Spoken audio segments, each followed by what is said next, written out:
Sí, buenos días. Buenos días a todos. Buenos días a todos. Bueno, iniciamos un nuevo mes, un nuevo ciclo de conferencias y empezamos este mes con las alteraciones de memoria, las alteraciones cognitivas como tal. Este va a ser un mes especial porque vamos a hacer la presentación, o trataremos de hacer una presentación híbrida, es decir, ya sea video y presentación de PowerPoint.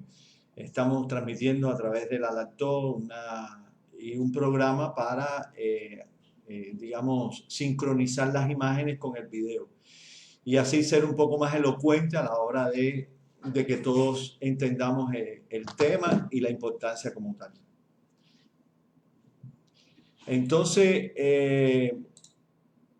estamos en el inicio de la jornada y vamos a hablar hoy de deterioro cognitivo. Voy a ir esperando que se vayan conectando algunos. Voy a poner el video aquí también en el celular para ir viendo los.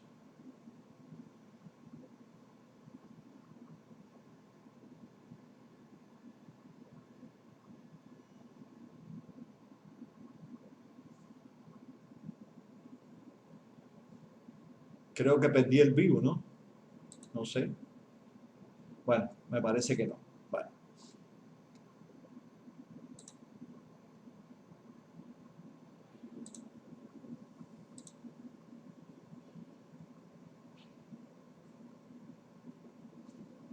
Bueno. Vamos a ir esperando que se vayan conectando.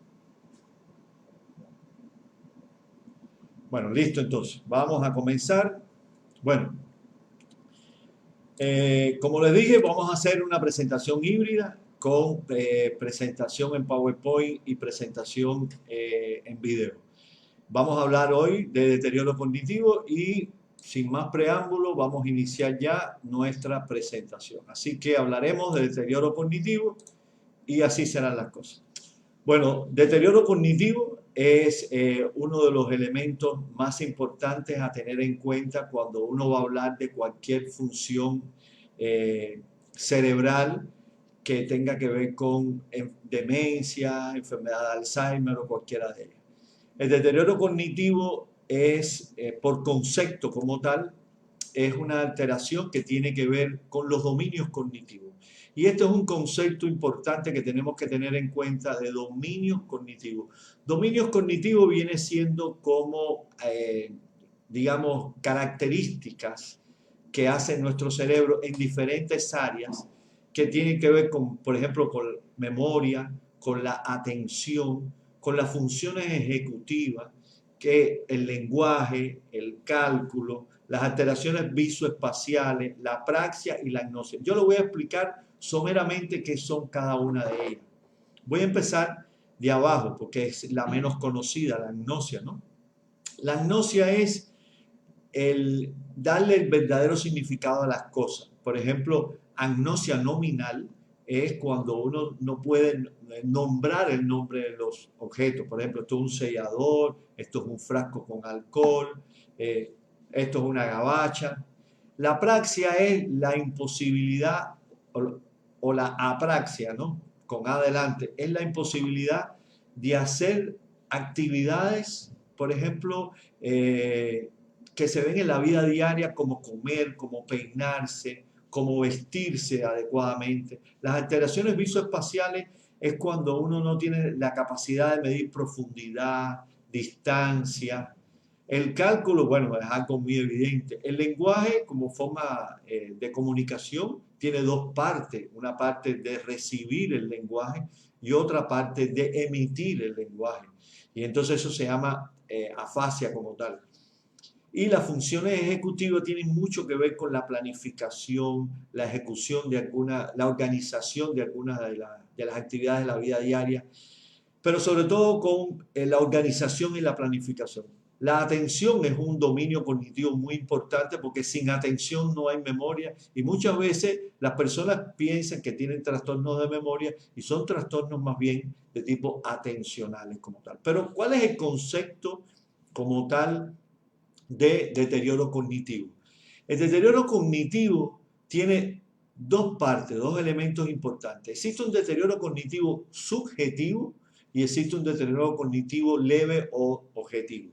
Entonces, podemos decir que el deterioro cognitivo subjetivo es aquel individuo que tiene trastornos de memoria u otra alteración desde el punto de vista cognitivo, pero no atención, pero que el paciente cognitivamente tenga un dominio afectado, pero que en los exámenes normales que uno le hace de Mini-Mental, el test de reloj, el test de MoCA, que son exámenes que uno le hace al paciente en el consultorio, esos exámenes dan normales. Es decir, no podemos evidenciar que existe un deterioro cognitivo con las pruebas, con los tests que le hacemos, pero el paciente dice que tiene olvidos, por ejemplo, y entonces uno lo tiene que tener en cuenta. El deterioro cognitivo leve o deterioro cognitivo objetivo es cuando el paciente tiene quejas, por ejemplo, de memoria o de otros dominios cognitivos, pero solamente de memoria, y cuando uno le hace los exámenes estos de Mini-Mental, test de reloj, MoCA u otros que hay para hacer screening de deterioro cognitivo, sí hay alteraciones a nivel de deterioro cognitivo que no puntean todavía para demencia. Y ya demencia es cuando no solamente tiene afectaciones, por ejemplo, de memoria, sino tiene afectaciones también memoria y funciones ejecutivas, memoria y lenguaje, memoria, cálculo, alteraciones visoespaciales, es decir, ya tiene múltiples alteraciones que dificultan y le dan un deterioro de sus funciones cognitivas como tal. Entonces, ¿cuál es la evolución del deterioro cognitivo? ¿Cómo es? Tenemos que tener en cuenta siempre los dominios, como le decíamos, pero el deterioro cognitivo muchas veces puede quedarse aquí en deterioro cognitivo o puede migrar hacia una demencia. En este caso, nosotros vamos a, digamos, en el curso evolutivo de estas conferencias, nosotros vamos a migrar el deterioro cognitivo hacia las demencias como tal. Pero nosotros en el día de hoy solamente vamos a hablar de deterioro cognitivo y vamos a hacer algunos esbozos de la demencia sin profundizar porque será tema en las próximas charlas como tal o en los próximos vivos como tal. Bueno, hablamos de memoria, ¿no? Tengo problemas de memoria. ¿Qué cosa es la memoria, no? Bueno, la memoria es la capacidad de almacenar información, esa información para ser utilizada para algo, ¿no? Ese almacenamiento puede ser un almacenamiento a largo plazo, a corto plazo, y entonces podemos dividir la memoria en corto plazo o largo plazo. Es decir, hay varias subdivisiones, pero yo quise hacer esta división para que sea mucho más fácil de entender. La de corto plazo es la memoria de trabajo, aquella que podemos utilizar en unos segundos para hacer determinadas cosas, procedimientos rápidos, captar el número de teléfono, anotarlo, digamos que nos sirve para el trabajo, pero es una memoria de segundos, de minutos a corto plazo que no requiere de un almacenamiento a largo plazo en nuestro cerebro. Existe también una memoria a largo plazo, entonces, que se divide en 3 puntos y la voy a explicar los 3 porque con mucha frecuencia llegan pacientes a la consulta que tienen problemas de memoria y son otros tipos de problemas. Entonces, la memoria episódica tiene que ver con los episodios de la vida diaria, ¿no? Los episodios que desayunaste hoy, que dije hoy, digamos una memoria autobiográfica como tal. La memoria de procedimiento es una memoria más motora, más ejecutiva. Por ejemplo, saber conducir, saber bailar, ya entra dentro de, digamos, una memoria que es una memoria a largo plazo, que por ejemplo, usted aprendió a bailar cuando era joven y suena una música 15 o 20 años después y usted todavía puede bailar esa misma música, ¿no? Entonces, pero eso no es una memoria que uno puede hablar, decirle, bueno, es así, ¿no? Sino es algo que está intrínsecamente relacionado con los movimientos, ¿no? Entonces, y existe la memoria semántica de los conceptos de la vida como tal. Esta memoria de procedimiento es la que nos permite hacer actos que a veces se confunden con memoria episódica. ¿A qué me refiero? Por ejemplo, hay pacientes que aquejan problemas de memoria porque no saben dónde poner las cosas. Es decir, hacen actos motores, digamos, de forma automática, no consciente. Hacen, por ejemplo, conducen y están pensando en otras cosas. Es decir, están manejando un auto, conduciendo un auto, y entonces cuando pasan dos o tres calles se dan cuenta que no se percataron por dónde iba, por dónde tienen que doblar. Digamos que no es una alteración de la memoria como tal, es, digamos, una disminución de la atención que te permite que tú trabajes con tu memoria de procedimiento y actúes de forma automática como tal. Entonces, vamos a ver dónde se localizan estas memorias en nuestro cerebro.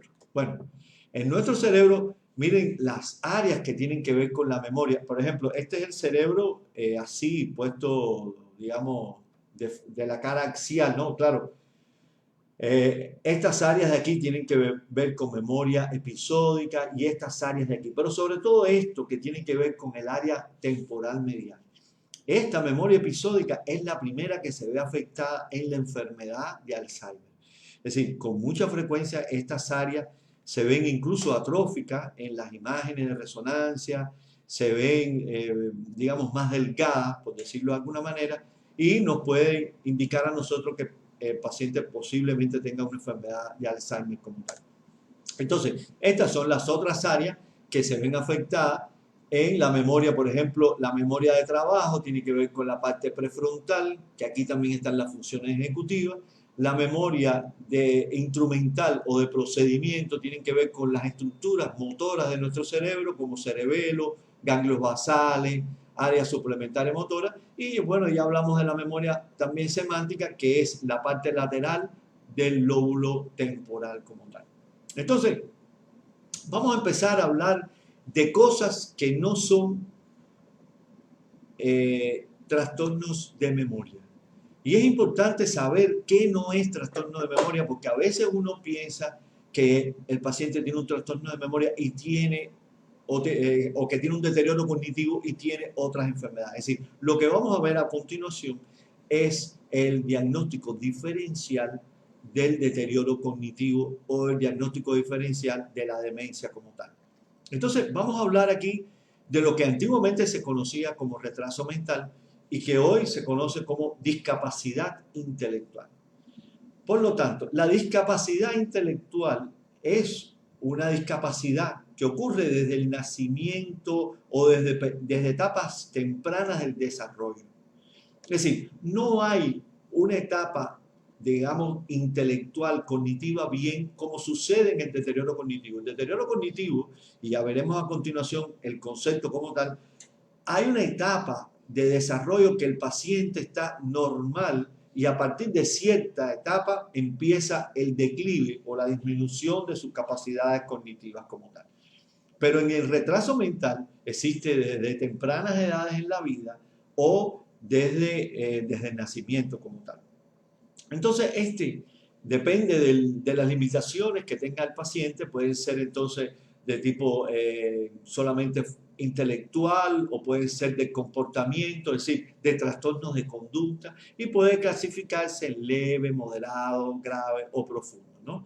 Hay pacientes que son leves y pueden ejecutar algunas funciones, trabajos menores y son cooperativos, se comunican, bueno, en dependencia a las características como tal. Voy a decir otras enfermedades u otros trastornos que también se confunden con deterioro cognitivo, como por ejemplo los trastornos del aprendizaje. Es decir, los trastornos del aprendizaje se ven más relacionados con una discapacidad intelectual que con una... Es decir, tú tienes un trastorno del aprendizaje desde tempranas edades en la vida, es decir, tienes dificultades para aprender, en la escuela está retrasado y esto no es una demencia o un deterioro cognitivo como tal. Otro trastorno importante es el déficit de atención. Los déficits atencionales, como por ejemplo el trastorno por déficit de atención con hiperactividad o sin hiperactividad, es un trastorno que viene desde tempranas edades en la vida. Los niños habitualmente tienen dificultades en la atención, son hiperactivos, son impulsivos y esto con mucha frecuencia también ya la atención no como parte del déficit atencional como tal, sino como un trastorno de la atención porque el paciente está preocupado, porque el paciente no durmió bien. Entonces puede tener trastornos que semejan trastornos de memoria como tal o semejan un deterioro cognitivo. Bueno, hay muchos trastornos como los esquizofrénicos, los psicóticos, los afectivos, los conversivos, que son de índole más bien psiquiátrico, que pueden tener trastornos desde el punto de vista cognitivo y no necesariamente podemos decir que es un deterioro cognitivo, ¿no? Y por último, los trastornos del sueño, pero sobre todo aquellos que dan somnolencia durante el día, son trastornos que disminuyen la capacidad de atención, disminuyen la memoria y por lo tanto pueden ser, digamos, confundidos con un deterioro cognitivo como tal. Bueno, vamos a hablar de la antesala de la demencia, es decir, deterioro cognitivo como antesala de demencia. Es decir, la demencia, digamos que es una enfermedad que afecta las funciones cognitivas, que limita al paciente importantemente y que es una de las causas principales de afectaciones neurológicas, por no decir la más importante de todas, de afectaciones neurológicas, sobre todo de las personas mayores de 60 años. Voy a dar algunas cifras que las vamos a repetir en próximas conferencias porque son cifras muy importantes, que por ejemplo, cada 3 segundos se diagnostica un paciente o surge un nuevo paciente con demencia en el mundo. En estos momentos podemos decir que hay aproximadamente 50 millones de personas con demencia en el mundo. Digamos, aquí puse 46.8 porque estas son las cifras del 2015, que es donde está esta publicación. Pero en estos momentos ya aproximadamente deben haber 55 millones de personas. Y que esto se va a duplicar cada 20 años. Es decir, cada 20 años nosotros vamos a tener el doble de pacientes de demencia. Es decir, con demencia. Y esta referencia es de la World Alzheimer Report del 2015. Pero hay nuevas referencias que van saliendo de pequeñas publicaciones que la proyección de la demencia para un futuro será escandalosa. Y será mayor en dos sectores que lo vamos a ver a continuación. Por lo tanto, mire, aquí en estos momentos nos encontramos en el 2023 con aproximadamente 55 millones de personas en el mundo con demencia. Y esta va a ser la cifra que vamos a tener en el 2050. En el 2050 tendremos 3 veces más la cantidad de personas que hay en estos momentos con demencia. Demencia en sentido general y particularmente con Alzheimer. Pero vamos a ver algo que tiene esta gráfica, que también es de la misma publicación del Alzheimer Disease International, The World Alzheimer Report del 2015. Veamos esta franja aquí en naranja, que es de los países de bajos ingresos, bajos y medianos ingresos. Y esta azul, bueno, no sé si la ven azul en sus celulares o en sus computadoras, pero esta azul es la de los países de alto ingreso. Los países de alto ingreso, por ejemplo, en el 2020 tendrán 21 millones de personas con Alzheimer y tendrán 42 en el 2050, es decir, solamente se duplicará. Pero si comparamos los 32 de los países de bajo ingreso con los 89, casi 90, podemos decir que se triplicará, es decir, se va a triplicar la cantidad de personas que tenga demencia, pero sobre todo a expensas de países de bajos ingresos. ¿De acuerdo? Esto sí es importante porque son los países que menos preparados están para asumir los gastos, los costos que tiene un paciente con demencia como tal. Y entonces llamemos la atención en otro aspecto que es importante. Las mujeres. Si vemos aquí esta curva, esta es de las mujeres digamos, en el transcurso de los años.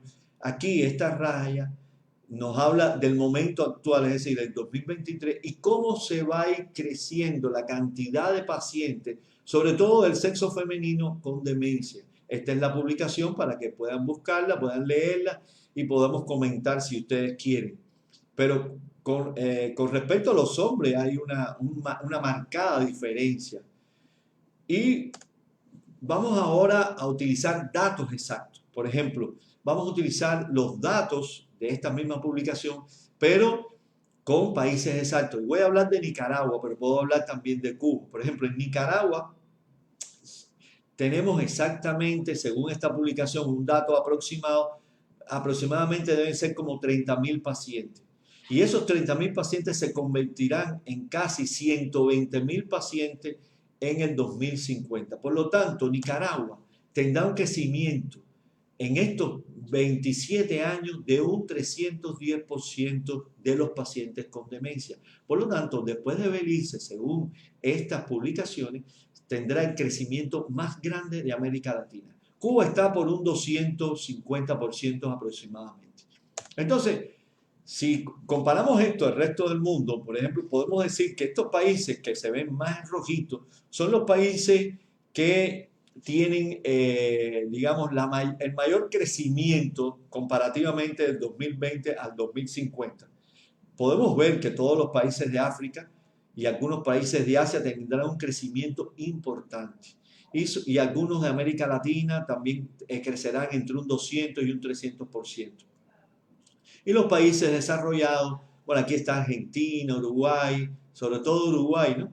Aquí en América Latina tendrá un menor crecimiento, los países de Europa tendrán un menor crecimiento, pero el crecimiento será a expensa de países pobres, fundamentalmente de la mujer y sobre todo en mayores de 60 años como tal. Bueno, ¿a qué llamamos deterioro cognitivo? Bueno, ya vimos algunos elementos de deterioro cognitivo y en realidad es una experiencia personal que tiene el individuo de que su capacidad ya no es igual.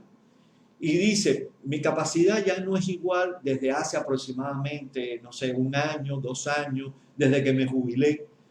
Pero siempre tiene que haber un periodo previo de normalidad. No es aquella persona que tiene un trastorno de memoria desde niño, desde que nació, no, no. Es un periodo previo normal hasta los 50, hasta los 55, hasta los 60, no sé, hasta los 63 años.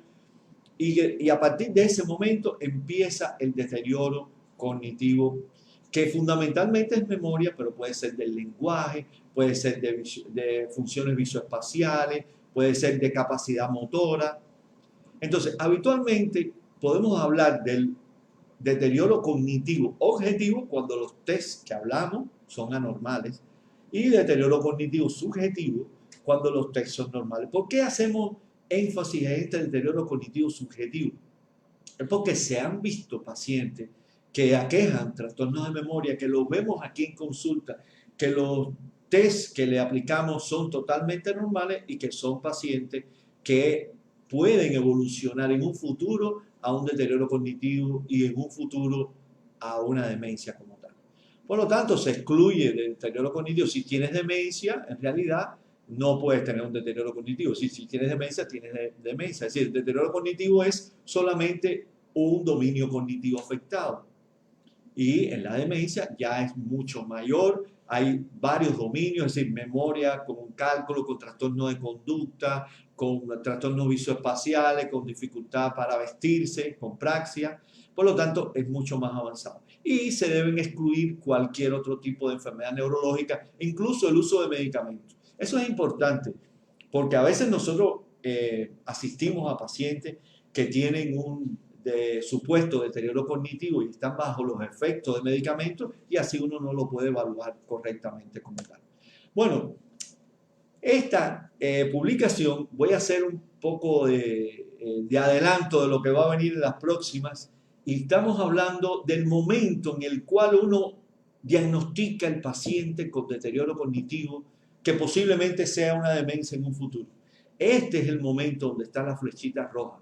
Pero fíjese que aquí años antes, muchos años antes, ya hay algunas alteraciones que se vienen presentando y nosotros casi siempre llegamos tarde al diagnóstico del deterioro cognitivo y de la demencia. Es decir, para eso existen pruebas que pueden, digamos, acelerar el proceso de diagnóstico y llegar un poco antes para tratar de hacer intervención lo antes posible como tal.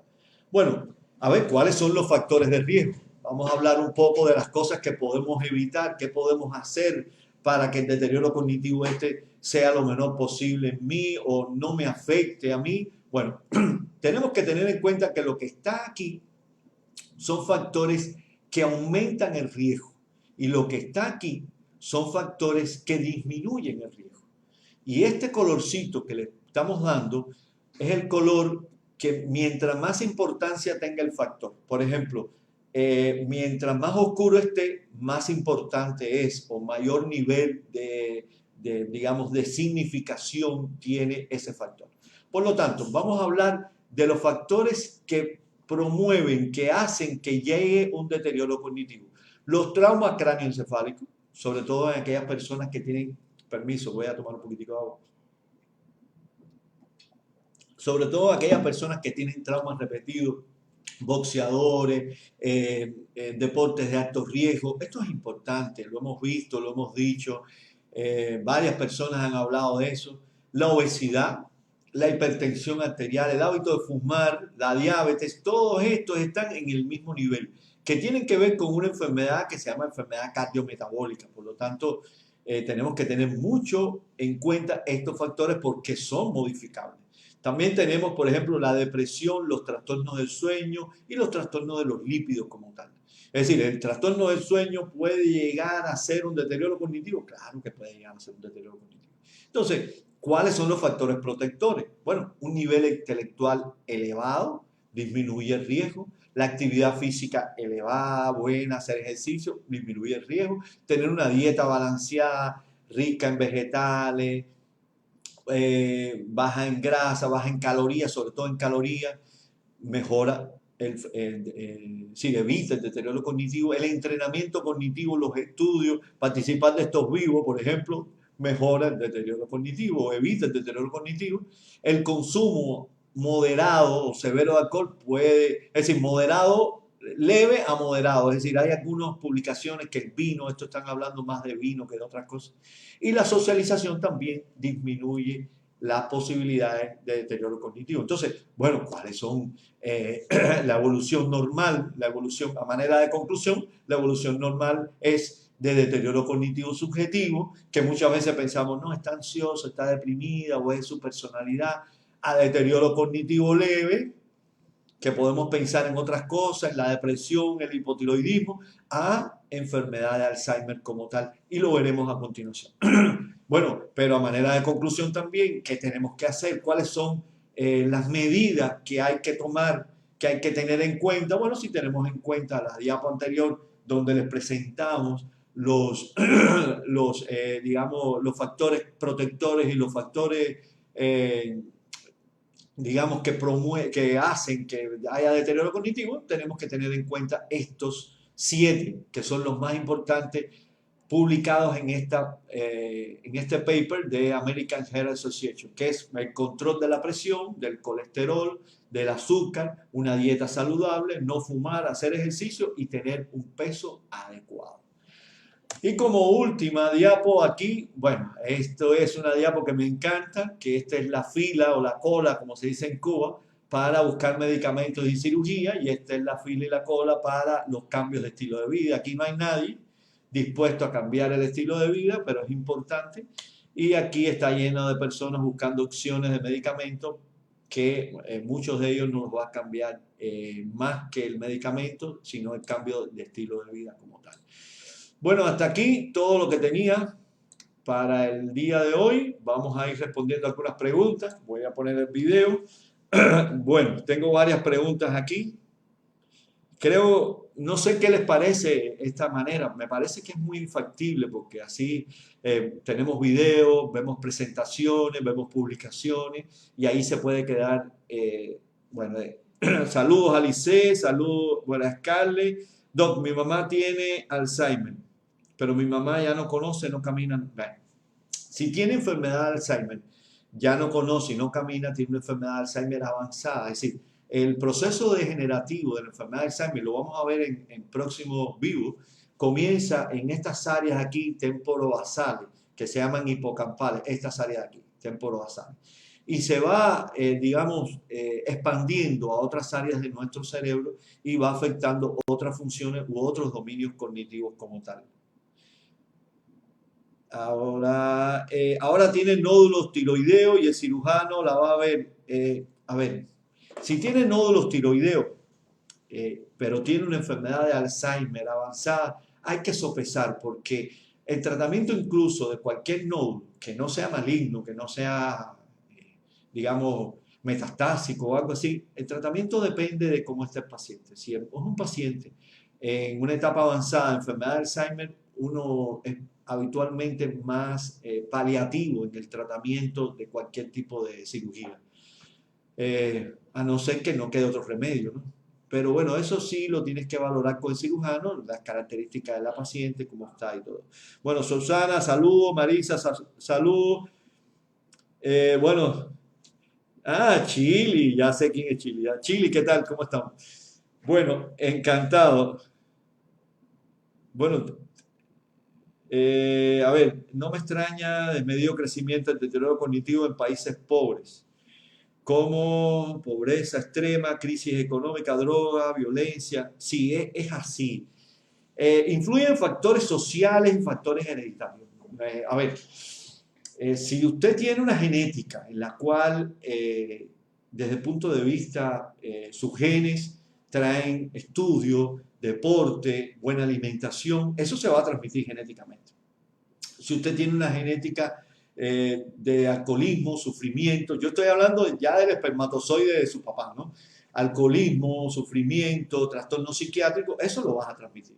Y si eres alcohólico, no vas a tener un hogar adecuado, no va a haber una alimentación adecuada, no va a haber una organización del tiempo, no va a haber un cumplimiento de los horarios del sueño y todo eso socialmente también afecta.